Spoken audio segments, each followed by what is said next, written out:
معزز سامعین کرام، آپ سن رہے ہیں دیار اردو چینل پر احمد ریاض الہدیٰ کی کتاب سلاطین دہلی، باب نمبر 2، عرب حملہ کے وقت ہندوستان کے حالات اور فتح سندھ۔ اسلام عرب کے لیے ایک رحمت بن کر آیا۔ اسلام کی اتحاد پرور تعلیمات نے صحرائے عرب کے مختلف النوع قبائل کو فاتح عالم قوم بنا ڈالا، اور پیغمبر اسلام صلی اللہ علیہ وآلہ وسلم کی وفات کے 100 سال کے اندر ہی اسلامی فتوحات کی ابھرتی ہوئی لہریں مشرق اور مغرب پر چھا گئیں، اور بحیرہ اوقیانوس کے ساحل اللہ اکبر کی صدا سے گونج اٹھے۔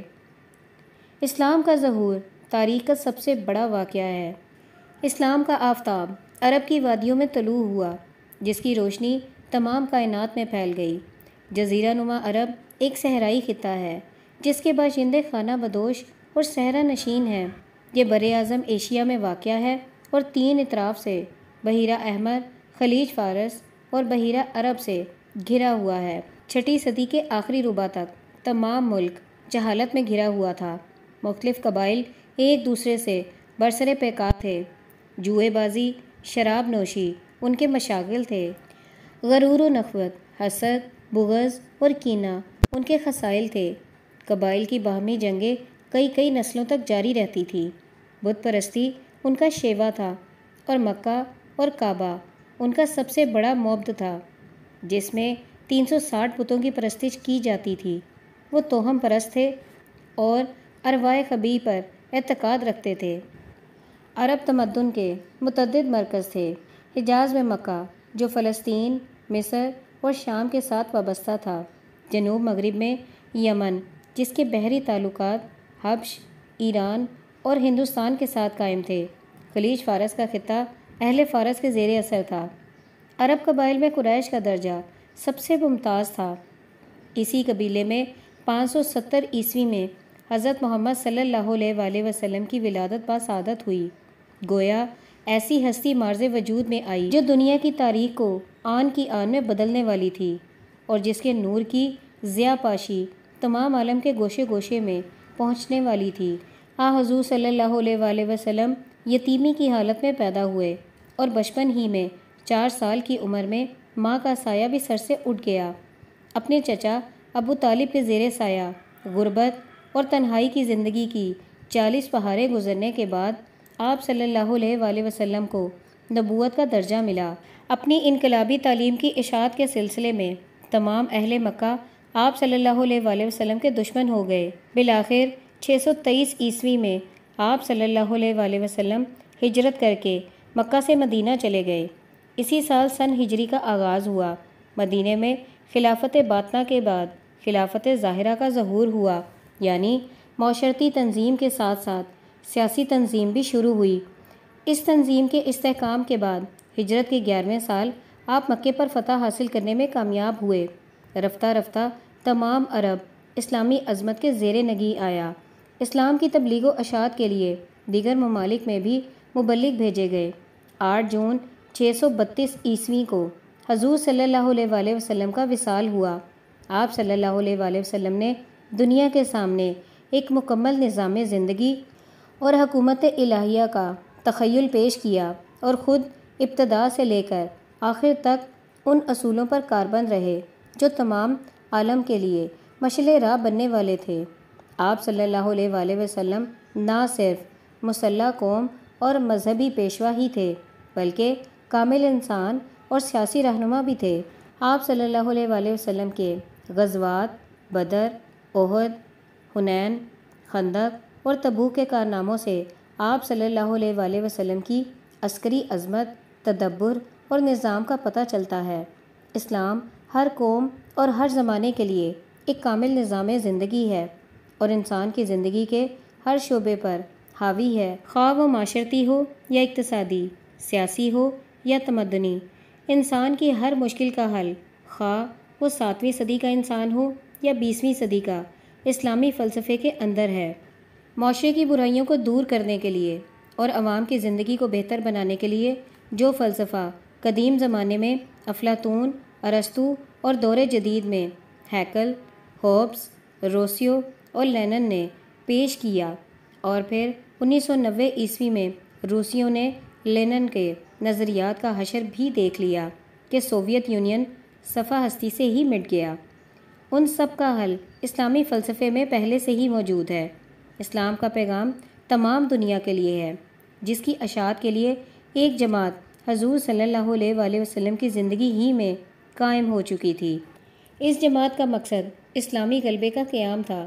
اس جماعت کے فرد صرف مکہ اور مدینے کی گلیوں کے رہنے والے یا صحرا نشین بدو ہی نہ تھے، بلکہ ہر ملک اور قوم کے لوگ جو اسلام کے دائرے میں شامل ہوئے اس جماعت کے افراد شمار ہوتے تھے، خواہ وہ ہندی ہوں یا افغانی ہوں یا تورانی سائبیریا کے رہنے والے ہوں یا ملک حبش کے بسنے والے۔ اسلامی اخوت، مساوات اور حریت ان کو ایک ہی لڑی میں منسلک کر دیتے تھے۔ گویا ایک کعبہ، ایک رسول اور ایک خدا کو ماننے والے ہم خیال ہو کر ایک ہی مرکز پر جمع ہو جاتے تھے، ایک ہی نصب العین کے حصول کے متمنی ہوتے تھے۔ گویا روئے زمین پر اسلامی غلبہ۔ اس جذبے کے تحت اسلام کے غازیوں نے اسلام کا پیغام دنیا کے گوشے گوشے میں پہنچا دیا۔ ان کا مقصد دنیاوی جاہ و منصب یا دولت و ثروت حاصل کرنا نہ تھا، بلکہ اللہ کا پیغام لوگوں تک پہنچانا تھا، جس کا انعام اللہ کی طرف سے ان کے لیے متعین تھا۔ دین کے احکامات و اشاعت کے لیے جہاد ان کا ایمان تھا، جس میں دین کی راہ میں مرنے والوں کے لیے شہادت کا رتبہ اور فاتح کے لیے غازی کا رتبہ مقرر تھا۔ یہی ان کا نصب العین اور یہی ان کا مقصد حیات تھا۔ مشاہیر اسلام میں خالد بن ولید، طارق بن زیاد، محمد بن قاسم نے مشرق و مغرب میں پرشکوہ سلطنتوں کی بساط الٹ کر رکھ دی اور اسلامی غلبہ قائم کیا۔ ترکوں اور افغانوں میں سے محمد غوری اور محمود غزنوی ایسے فرما رواؤں نے پاکستان و ہند کی سرزمین میں اسلامی حکومت قائم کی، جن کے واقعات بڑی ہی خوبصورتی سے بیان کیے گئے ہیں۔ 7ویں صدی کے آغاز سے لے کر ایک صدی کے عرصے میں مغرب میں ایشیائے کوچک، شمالی افریقہ، جزیرہ نما ہسپانیہ اور مشرق میں عرب، ایران، افغانستان اور ترکستان اسلامی عظمت کے زیر نگیں آئے اور اسلام کا ہلالی پرچم بحیرہ روم کے مغربی، مشرقی اور جنوبی ساحلوں پر لہرانے لگا۔ اس کی برقی روح آن کی آن میں ہمسایہ ممالک میں دوڑ گئی۔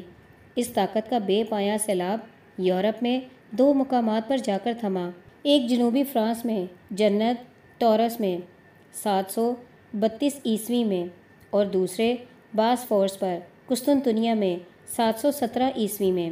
بازنٹائن اور ساسان ایسی پرعظمت سلطنتوں کے خاتمے پر تہران، ایران، کوکاف، ہسپانیہ، فلسطین اور عرب کے باشندے اسلامی دائرہ حکومت میں آئے۔ کچھ عرصے کے بعد اسلامی طاقت کے 4 مرکز بغداد، قاہرہ، قرطبہ اور مکہ میں قائم ہوئے اور تمام اختیارات ترکوں اور عربوں کے ہاتھ میں آ گئے۔ عربوں نے اسلامی تمدن اور ترکوں نے عسکری عظمت کو اجاگر کیا۔ رفتہ رفتہ اور قومیں بھی حلقہ اسلام میں داخل ہو کر اس کے تمدن پر اثر انداز ہونے لگیں۔ پاک و ہند کی تاریخ دہلی اور بغداد کے ساتھ وابستہ ہے۔ حضور صلی اللہ علیہ وآلہ وسلم کے انتقال کے بعد ابو بکر رضی اللہ تعالیٰ عنہ پہلے خلیفہ مقرر ہوئے۔ ان کے بعد عمر بن خطاب رضی اللہ تعالیٰ عنہ کی خلافت کے زمانے میں شام، مصر اور ایران میں فتوحات کا سلسلہ جاری رہا۔ سلطنت کے وسعت پذیر ہونے کے ساتھ ساتھ مدینہ کی بجائے دمشق دارالسلطنت مقرر ہوا۔ بنی امیہ کے دور میں تقریباً 100 سال تک دمشق ہی سے اسلامی دنیا پر حکومت ہوتی رہی۔ خلیفہ الولید اول کے 705 تا 714 زمانے میں سندھ پر عربوں کا حملہ ہوا۔ یہ وہ زمانہ تھا جب اسلامی سلطنت کی حدیں چین تک پہنچ چکی تھیں۔ کچھ عرصے بعد 750 میں آخری اموی خلیفہ مصر میں مارا گیا اور بنی عباس برسر اقتدار آئے۔ ابو العباس اس خاندان کا پہلا خلیفہ مقرر ہوا۔ H.G. ویلز نے تحریر کیا ہے کہ عباس نے بنو امیہ کے تمام مردوں کو قید میں ڈال دیا اور بعد میں انہیں قتل کر کے ان کی لاشوں پر اپنے مشیروں کو دعوت طعام دی۔ اموی خلفاء کے مقبروں پر گولیاں چلائیں اور ان کی ہڈیوں کو جلا کر خاکستر کر دیا۔ اس جگر خراش واقعے کے بعد دمشق کی بجائے بغداد کو دارالخلافہ مقرر کیا گیا۔ اس تمام فساد کا موجب وہ روایتی جھگڑا تھا جو حضرت عثمان رضی اللہ تعالیٰ عنہ اور حضرت علی رضی اللہ تعالیٰ عنہ کی خلافت کے زمانے سے چلا آ رہا تھا۔ بغداد کو عباسی خلفاء المنصور 751 تا 754 عیسوی اور ہارون الرشید 782 تا 809 عیسوی کے زمانے میں شہرت حاصل ہوئی۔ بغداد عرصہ دراز تک سائنس اور علم و حکمت کا مرکز رہا، حتیٰ کہ 11ویں صدی عیسوی میں سلجوق ترکوں نے اس پر قبضہ کر لیا اور 13ویں صدی عیسوی میں مغلوں کے ہاتھوں تباہ و برباد ہوا۔ اسلام کے ظہور سے صدیوں پیشتر عربوں کے ہندوستان کے ساتھ تجارتی تعلقات قائم تھے۔ خلیج فارس سے لے کر سندھ کے دھانے تک تمام علاقے ان کے حلقہ تجارت میں تھے۔ عرب و ہند کے تعلقات میں مولانا سید سلمان ندوی نے ایشیائی ممالک کو ہند کے بحری راستے کے متعلق تحریر کیا ہے کہ عربوں کا راستہ یہ تھا کہ وہ مصر و شام کے شہروں سے چل کر خشکی بحر احمر کے کنارے کنارے حجاز کو طے کر کے یمن تک پہنچتے تھے اور وہاں سے بادبانی کشتیوں میں بیٹھ کر کچھ تو افریقہ اور حبشہ کو چلے جاتے تھے اور کچھ وہیں سمندر کے کنارے کنارے حضر موت، عمان، بحرین اور عراق کے کناروں کو طے کر کے خلیج فارس کے ایرانی ساحلوں سے گزر کر یا تو بلوچستان کی بندرگاہ تیز میں اتر پڑتے تھے یا پھر آگے بڑھ کر سندھ کی بندرگاہ دیبل کراچی میں چلے آتے تھے اور پھر آگے بڑھ کر گجرات کاٹھیا وار کی بندرگاہ تھانہ بمبئی اور کمبایت میں چلے جاتے تھے، پھر آگے بڑھتے تھے اور سمندر کالی کٹ اور راس کماری تک پہنچتے تھے اور پھر کبھی مدارس کی بندرگاہوں پر چکر لگاتے ہوئے خلیج بنگال میں داخل ہوتے تھے اور بنگال کی ایک دو بندرگاہوں کو دیکھتے ہوئے برہما اور سیام ہو کر چین چلے جاتے تھے اور پھر اسی راستے سے لوٹ آتے تھے۔ ان کے جہاز ہندوستان کے تمام دریائی شہروں اور جزیروں میں برابر چکر لگایا کرتے تھے اور تاریخ کی یاد سے پہلے ان کی مسلسل آمد و رفت جاری تھی۔ ابتدائی زمانے سے لے کر 14ویں صدی کے خاتمے تک، جب تک واسکو ڈی گاما نے ہند کا بحری راستہ دریافت نہ کیا تھا، ہندوستان کی تجارت عربوں کے ہاتھ رہی۔ ہندوستان کے طبعی، تجارتی و دیگر حالات مختلف مورخوں، سیاحوں اور جغرافیہ نویسوں نے تحریر کیے ہیں جن سے یورپی مورخوں نے استفادہ کرنے کی کوشش نہیں کی اور صرف یونانی ماخذوں پر اکتفا کیا ہے۔ ہندوستان کے تجارتی مال کے متعلق جو 8ویں صدی عیسوی میں عرب اور عراق برآمد کیا جاتا تھا، ابن خرداریہ نے تفصیل دی ہے جو کہ درج ذیل ہے۔ خوشبودار لکڑیاں، سندل، کافور، لونگ، جوزبہ، جائفل، کباب، چینی، سن کے کپڑے، روئی کے مخملی کپڑے اور ہاتھی دانت، سراندیپ کے موتی، یاقوت، بلور، سنیازج جس سے جواہرات تراشے جاتے ہیں، مالابار کی سیاہ مرچ، گجرات کا سیسا، دکن کا کٹم اور دادنی ایک قسم کی لکڑی، سندھ کاکٹ ایک قسم کی دوا، بانس اور بید۔ ہندوستان کے جزیروں جاوا سے بید، کافور، لونگ، جائفل، کباب چینی، جاوتری، بڑی الائچی، ناریل، گنے، کیلے اور دھاتوں میں سونا برآمد کیا جاتا تھا۔ ہندوستان میں عربوں کے مندرجہ ذیل مرکز قائم ہوئے۔ نمبر 1، سراندیپ، لنکا۔ یہاں نقش قدم کی زیارت کے لیے ہندو اور مسلمان آیا کرتے تھے۔ نمبر 2، مالدیپ۔ یہاں خدیجہ نامی مسلمان عورت حکمران تھی۔ نمبر 3، ملیسیار، Malabar. Number 4، Coromandel. Number 5، Gujarat. Number 6، Sindh. ان ملک کو عربوں نے فتح کیا۔ جنوبی ہند اور ہندوستان کے ساحلوں پر جا بجا عرب تاجروں کی 9 آبادیاں قائم تھیں جہاں عراق اور عرب کے تاجر آباد تھے، جن کا ذکر ابن بطوطہ نے اپنے سفر نامے میں تفصیل سے کیا ہے۔ ان بندرگاہوں اور شہروں میں عرب تاجر اپنے جہازوں میں آ کر اترتے تھے اور تجارتی مال کا لین دین کرتے تھے۔ جنوبی ہند میں عربوں کی 9 آبادیاں درج ذیل ہیں: تھانہ، کمباہت، گادی بھڑوچ، گندھار کی بندرگاہیں، بیرم، گوگا، چندا پور، ہنور، بی سرور، پاک نور، مسگور، ہیلی، جر پٹن، دا پٹن، بدھ پٹن، پنڈرانی، کالی کٹ، کولم، چالیات، گالی، دوار، سمود، بیجانگر۔ راجہ ہرش کے انتقال کے بعد 707 عیسوی سے لے کر 1306 عیسوی تک راجپوت دور کہلاتا ہے۔ اس دور میں مختلف راجپوت ریاستیں شمالی اور جنوبی ہند میں قائم ہوئیں۔ راجہ ہرش کے انتقال کے 5 سال بعد عربوں نے سندھ پر حملہ کر کے اس ملک کے لوگوں کو ایک نئے تمدن سے روشناس کرایا، مگر عرب حملہ آور سندھ اور ملتان سے آگے نہ بڑھ سکے اور ان کا تعلق صرف پنجاب کے زیریں حصے سے رہا، جسے وہ چھوٹا کشمیر کہہ کر پکارتے تھے۔ 9ویں صدی عیسوی میں افغانوں اور ترکوں نے درہ خیبر کی راہ ہندوستان پر یلغار شروع کی۔ 1306 عیسوی میں اپنی سلطنت قائم کرنے میں کامیاب ہوئے۔ 1206 عیسوی سے 1526 عیسوی تک سلاطین دہلی کا ہند پر تسلط رہا، جس کے 5 خاندانوں کے 24 فرما رواؤں نے دہلی کی سلطنت حکومت کی۔ پاک و ہند کی تاریخ میں اس دور کو مسلم دور کہا جاتا ہے۔ اس دور کی تاریخ کے واقعات مستند طور پر ہم تک ان ماخذوں سے پہنچتے ہیں جو اب تک موجود ہیں اور جن کا ترجمہ انگریزی و دیگر زبانوں میں ہو چکا ہے۔ اس زمانے میں مسلم بادشاہوں کے درباروں میں واقعہ نویس اور مورخ ہوا کرتے تھے، جنہوں نے اس دور کے عہد کے حکمرانوں کے واقعات قلم بند کیے ہیں۔ چنانچہ محمود غزنوی کے مورخ عتبہ نے تاریخ یمینی میں اس کے عہد کے واقعات درج کیے۔ منہاج الدین سراج نے غوریوں کے زمانے کے حالات طبقات ناصری میں قلم بند کیے۔ ضیاء الدین برنی نے محمد تغلق اور فیروز تغلق کے عہد کے واقعات کو تاریخ فیروز شاہی میں درج کیا۔ ابن بطوطہ نے ہندوستان کی سیاست کے متعلق اپنے سفر کے حالات غرائب الامصار میں تحریر کیے۔ چچ نامہ، جسے تاریخ الہند و سندھ اور منہاج المسالک بھی کہا جاتا ہے، محمد معصوم کی تاریخ السندھ اور قاسم کی تاریخ فرشتہ سندھ کی مستند تاریخیں شمار ہوتی ہیں۔ شمس سراج عفیف نے تاریخ فیروز شاہی اور شرف الدین نے ظفر نامہ لکھیں۔ امیر تیمور نے اپنی سوانح حیات ملفوظات تیموری تحریر کی۔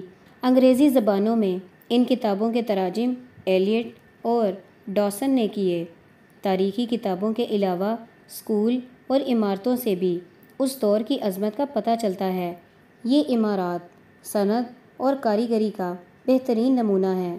شہر، قلعے، باغات اور عمارتیں نہ صرف سلاطین دہلی نے تعمیر کی، ہندوستان کے دیگر فرما رواؤں نے بھی اس میں بڑھ چڑھ کر حصہ لیا۔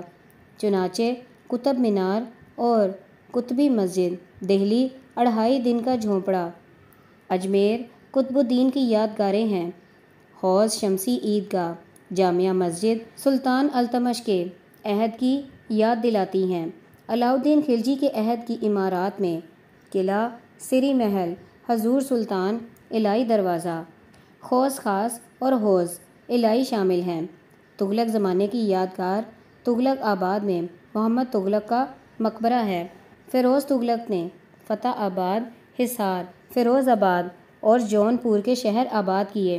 سید اور لودھی خاندان کی عمارات میں مبارک شاہ اور سکندر لودھی کے مقبرے یادگار ہیں۔ سلاطین دہلی کی عمارات کے علاوہ جون پور کے مشرقی حکمرانوں نے اطالہ مسجد، جامع مسجد اور حسین شاہ کا مقبرہ تعمیر کیے۔ بنگال کی عمارات میں قدم رسول اور آدینہ مسجد قابل ذکر ہیں۔ دکن کی عمارات میں گلبرگہ کی جامع مسجد، دولت آباد کا چار مینار، بیدر میں محمود گاواں کا مدرسہ اور گول گنبد، محمد عادل شاہ والیہ بیجاپور کا مقبرہ دکن کی بے ہمنی فرما رواؤں کی یاد تازہ کرتی ہیں۔ یہ عمارات اس زمانے کی زندہ یادگاریں ہیں جو ہمیں اس دور کے قریب لے آتی ہیں۔ تاریخی کتابوں اور عمارتوں، اسکول اور کتبوں کی چھان بین کے بعد اس دور کے واقعات واضح طور پر ابھر آئے ہیں اور کوئی واقعہ پردہ اخفا میں نہیں رہا۔